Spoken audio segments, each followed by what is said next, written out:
오늘 우리가 추수감사주일을 맞이해서 우리 교회학교에서 이제 지난주하고 오늘 오전에 우리 교회 입구에 보시면은 감사 나무가 있어요. 그래서 우리가 열매를 갖다가 각자 한 명씩 다 거기다 써가지고 이렇게 열매를, 감사의 열매들을 이렇게 붙여놨어요. 그래서 제가 그 열매들을 한번 이렇게 읽어보니까 희찬이는 2개나 썼더라고요. 역시 시인일에서 틀린 것 같아요, 보니까.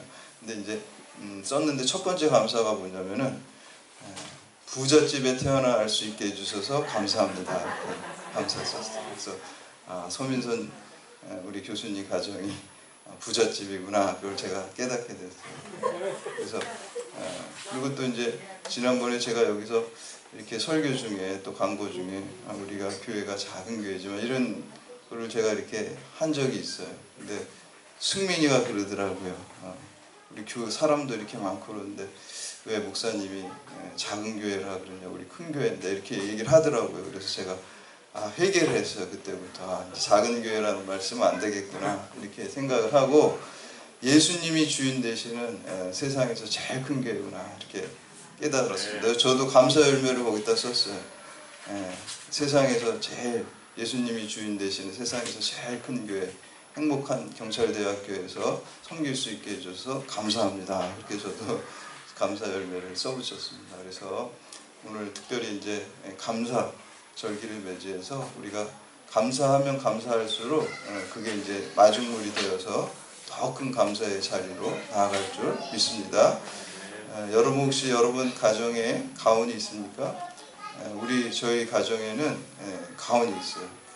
제가 가훈을 정하게 된 계기가, 우리 아이가 이제 초등학교를 갔는데 가정통신문이라는 거를 받아왔어요. 가정통신문에 이렇게 적는 안에 가훈에 대해서 쓰라고 나와 있더라고요.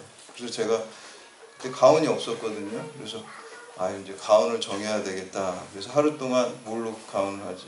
기도하면서 다음날 아침까지 이걸 내야 되니까 하루 종일, 또 밤에 이렇게 늦게까지 또 새벽에 기도하면서 딱 마음속에 하나님께서 주시는 그 성경 말씀이 바로 오늘 말씀, 데살로니가전서 5장 16절에서 18절, 항상 기뻐하라, 쉬지 말고 기도하라, 범사에 감사하라, 이는 그리스도 예수 안에서 하나님께서 우리를 향하신 하나님의 뜻이니라, 이 말씀을 이렇게 주시더라고요. 그래서 가훈을 그걸로 정했어요. 그래서 오늘 우리가 감사절 맞아서 이 말씀을 함께 묵상을 하는데, 그 말씀은 제가 평소에 좋아하는 말씀이기도 하고, 그리고 우리가 그리스도인이 실천 강령으로 삼기에 참 좋잖아요. 항상 기뻐하고 쉬지 말고 기도하고 범사에 감사하라. 이게 그리스도 예수 안에서 하나님의 뜻이라니까 우리가 그런 말 많이 하죠. 하나님 뜻이 뭔지 모르겠다, 이런 생각을 많이 합니다. 하나님 뜻이 여기 분명히 나와 있잖아요. 그렇죠? 하나님의 뜻이 우리가 항상 기뻐하는 게 하나님 뜻이고요, 쉬지 말고 기도하는 게 하나님 뜻이고요, 범사에 감사하는 게 하나님 뜻입니다. 그러니까 여러분 잘 아셨으니까 이제 하나님 뜻대로 우리가 실천하면 될 줄로 믿습니다. 근데 이제 그렇게 좋아하는 말씀인데 항상 의심이 좀 있었어요. 어떻게 항상 기뻐할까? 진짜 우리가 기쁨 충만, 감사 충만하는 게 맞는 것이라고는 알고 있지만, 현실을 나가면은 기쁨 충만이 아니라 짜증 충만한 일도 많고, 진짜 좀 화가 나는, 분노 충만한 일들도 우리가 많이 있는데, 어떻게 성경 말씀에는 항상 기뻐하라 그러고 범사에 감사하라 그러고 그럴 수가 있을까?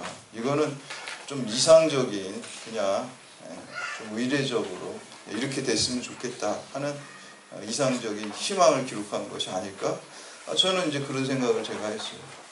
근데 이제 그게 틀렸다는 것을 하나님께서 저에게 깨우쳐 주시더라고요. 저는 제가 왜 그런 생각을 했냐면, 항상 기뻐하고 범사에 감사하는 게 내 힘으로 하는 건지 알았어요. 내 힘으로. 그러니까 그게 안 되는 거예요. 내 힘으로 내가 항상 기뻐하려고 그러면 안 돼요. 내 힘으로 범사에 감사하려고 그러면 그게 안 된다는 것입니다. 근데 사도 바울이 뭐라 그래요? 빌립보서 4장 13절에 내게 능력 주시는 자 안에서 내가 무엇이든지 할 수 있다고 했어요. 그러니까 그리스도인이라는 것은 내가 하는 게 아니라 내 안에 계신 예수 그리스도께서 예수 그리스도의 능력을 통해서 하는 것인 줄 믿습니다.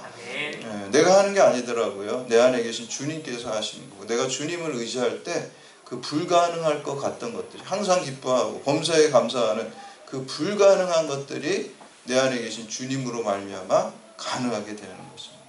그래서 기독교 신앙은 불가능한 가능성이에요. impossible possibility라고 해요. 나는 불가능하죠. 항상 기뻐하고 범사에 감사하는 게. 그렇지만 내 안에 계신, 내게 능력 주시는 예수 그리스도 안에서 우리가 항상 기뻐하고 또 범사에 감사하고 쉬지 않고 기도할 줄로 믿습니다.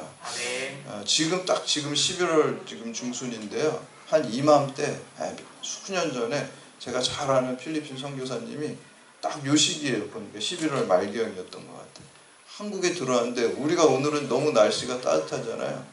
근데 그때는 몇 년 만에 한파라 그래 굉장히 추웠어요. 그래서 지금도 기억해 보면 이 무스탕 잠바 막 입고 추워가지고 잠깐 밖에 나가는데도 추워가지고 막 이 건물 안에 들어와 있어서 막 이렇게 했던 기억이 아직도 생생해요. 너무너무 추웠던 기억이 나요.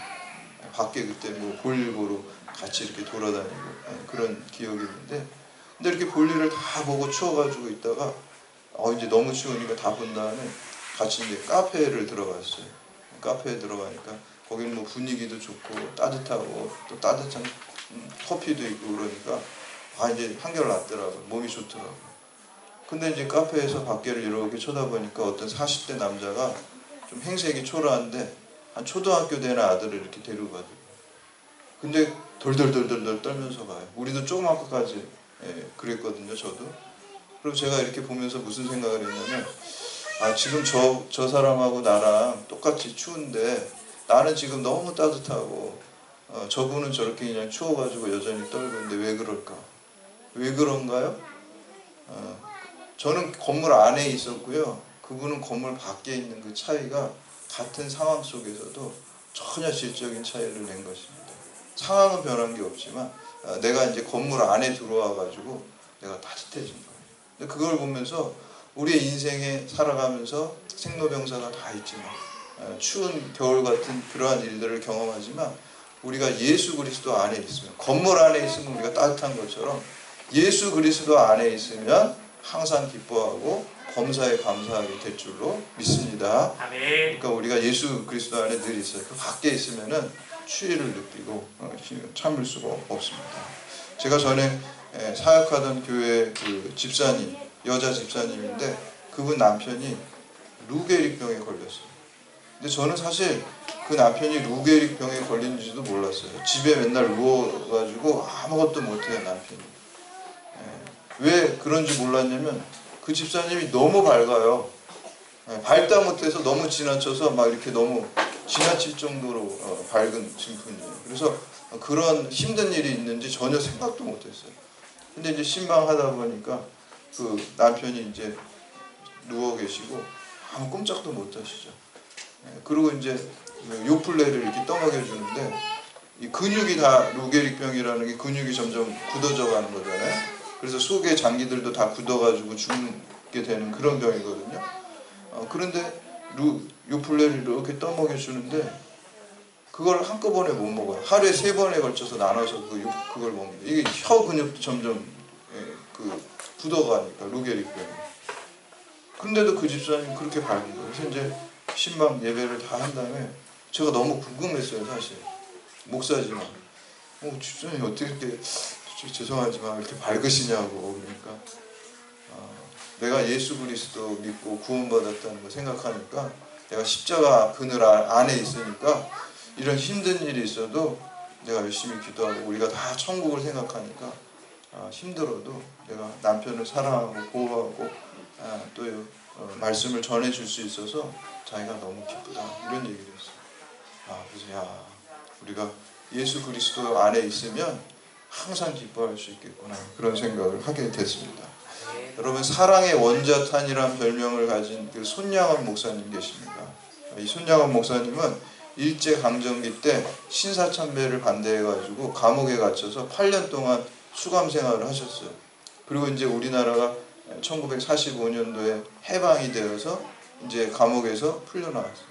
그래서 원래 목회하던 곳이 이제 순천의 그 나환자 병원인 그 애양원 병원, 그리고 그 옆에 애양원 교회가 있어요. 지금도 있어요. 박물관 같이 이렇게 돼 있어요. 저도 거기를 방문해 본 적이 있는데, 그리고 이 목사님이 목회하던 그 사진들 이렇게 쫙 그림들 이렇게 전시되어 있어요. 근데 거기 보니까 무슨 그림이냐면 이 납병 환자, 우리 문둥병이라고 그러잖아요. 한센병이라고 하는 고름이 나오는데 이 목사님이 입으로 그 고름을 빨고 있어요. 그런 그림이 있어요. 그 고름을 빨아가지고 그 사람들을 이렇게 치유하는데 함께 동고동락한 그러한 목사님, 정말 그 예수님 같은 그러한 사랑의 삶을 사셨어요. 근데 한 번은 1948년에 그 지역에 여수 순천 반란 사건이 있었어요. 제주도에 이제 폭동이 일어나서 군인들이 그 진압하러 갔는데 그 여수 그쪽 지역에 있는데 그 가운데 이제 공산주의 사상을 가진 군인들이 있었단 말이에요. 그래서 그 남로당 쪽에 이제 있는 그런 사람들이 거기를 갖다가 다 장악을 해가지고 인민 재판을 열고 그 마을 사람들을 다 죽이고 그런 이제 여수 순천 반란 사건이 있었어요. 그러니까 하루 아침에 평화로운 마을이 사상 검증하고 동료 친구 이런 사람들이 고발하고 거기서 막 처형하고 즉결 처형하고 그러잖아요. 인민 재판 무섭잖아요. 공산 세력들이 이렇게 장악하고 있어요. 근데 거기에 누가 있었냐면은 그 손양호 목사님 아들 동인이하고 동신이가 그 중고등학교 이제 학교를 다니고 있었어요. 근데 얘네들이 평소에 이제 예수 잘 믿고 그러니까 공산주의에 대해서 이렇게 안 좋게 얘기해요. 왜냐면 공산주의는 기본적으로 무신론이고 이제 기독교를 핍박하니까 그걸 안 좋게 평소에 얘기를 했단 말이에요. 목사님 아들이니까. 그러니까 이제 거기서 또 고발자가 나와가지고 얘네들이 잡혀온 거예요. 그래서 그 공산당 청년이 이렇게 죽이려고 하니까 동생이 이렇게 우리 형 죽이지 말라. 우리 형은 우리 집의 대를 이어야 되니까 아니 나를 죽이라고. 우리 형은 안 된다고. 그러니까 그 형이 동생은 아무것도 모르니까 나를 죽이라. 이렇게 이제 서로 그렇게 한 거예요. 그러니까 그 공산당 그 청년이 이것들 죽는 거 되게 좋아하네. 그러면서 둘 다 죽여버렸어요. 거기서. 근데 이제 그 소식을 그 손양호 목사님이 그 옆에 이제 그 교회에서 목회하면서 그 교회가 부흥회 중이었는데 그 소식을 접한 거예요. 얼마나 충격적이겠어요. 그래서 이제 거기를 뛰어가서 이제 장례식, 그 두 아들의 장례식을 치르는데 부흥회를 집회하던 강사 목사님이 하시고 그리고 그 손양호 목사님이 그 장례식을 다 마치면서 그 하객들에게 장례식 하객들에게 10가지 그 감사의 말을 이렇게 한 게 있습니다. 손양호 목사의 10가지 감사의 내용. 여러분 내 어찌 긴 말에 답사를 드리리요. 내가 아들들의 순교를 접하고 느낀 몇 가지 은혜로운 감사의 조건을 이야기함으로 대신할까 합니다. 첫째, 나 같은 죄인의 혈통에서 순교의 자식들을 나오게 하였으니 하나님께 감사합니다. 둘째, 허다한 많은 성도들 중에 어찌 이런 보배들을 주께서 하필 내게 주셨는지 그 점 또한 주께 감사합니다. 셋째, 삼남 삼녀 중에서 가장 아름다운 두 아들 장자와 차자를 바치게 된 나의 축복을 하나님께 감사합니다. 넷째, 한 아들의 순교도 귀하다 하거늘 하물며 두 아들 순교이리요. 하나님 감사합니다. 다섯째, 예수 믿다가 누워 죽는 것도 큰 복이라 하거늘 하물며 전도하다가 총살 순교 당함이리요. 하나님 감사합니다. 여섯째, 미국 유학하려고 준비하던 내 아들 미국보다 더 좋은 천국 갔으니 내 마음 안심되어 하나님 감사합니다.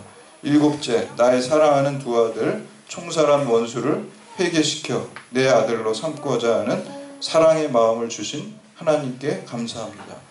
그 아들을 죽인 그 청년 공산당 청년들을 양자로 삼았거든요. 그 원수를 사랑하라 그랬으니까 이렇게 이제 사랑을 실천했습니다. 일곱째, 여덟째, 내 두 아들의 순교로 말미암아 무수한 천국의 아들들이 생길 것이 믿어지니 우리 아버지 하나님께 감사합니다. 아홉째, 이 같은 역경 중에서 이상 8가지 진리와 하나님의 사랑을 찾는 기쁜 마음, 여유 있는 믿음 주신 주 예수 그리스도께 감사합니다. 끝으로 10번째, 나에게 분수에 넘치는 과분한 큰 복을 내려주신 하나님께 모든 영광을 돌리며 하나님 감사합니다. 10가지 감사. 여러분 어떻게 이런 감사가 가능하겠습니까? 사람의 힘으로 할 수 있는 게 아니죠. 예수 안에 손양원 목사님이 있고 손양원 목사님이 안에 계신 예수 그리스도의 사랑의 능력이 역사해서 이런 감사가 가능하게 된 줄로 믿습니다. 우리는 불가능해요. 여러분 원수를 사랑하는 게 가능한가요? 저는 절대 불가능한다고 생각합니다. 그러나 그 불가능함이 우리가 예수 안에 있고 예수가 우리 안에 있으면 예수의 그 아가페 십자가의 사랑이 우리의 능력 가운데 흘러 넘침으로 말미암아 그 사랑이 가능하게 될 줄로 믿습니다. 그게 바로 십자가 사랑이고 우리는 그 십자가 사랑을 전해야 될 줄로 믿습니다. 그래서 오늘 추수감사 주일을 맞이해서 우리가 항상 기뻐하고 쉬지 않고 기도하고 범사에 감사하는 그 비결은 주를 바라보고 내 죄악된 자아가 예수 그리스도의 십자가 안에서 죽고 또 예수와 함께 부활할 때 우리가 범사에 감사하고 우리의 삶을 통해서 하나님의 뜻을 이루게 될 줄로 믿습니다. 감사가 여러분 인생의 마중물이 되어서 더 큰 감사의 자리로 나아가시는 여러분들 다 되시기를 주님의 이름으로 축원합니다. 이제 다 같이 자리에서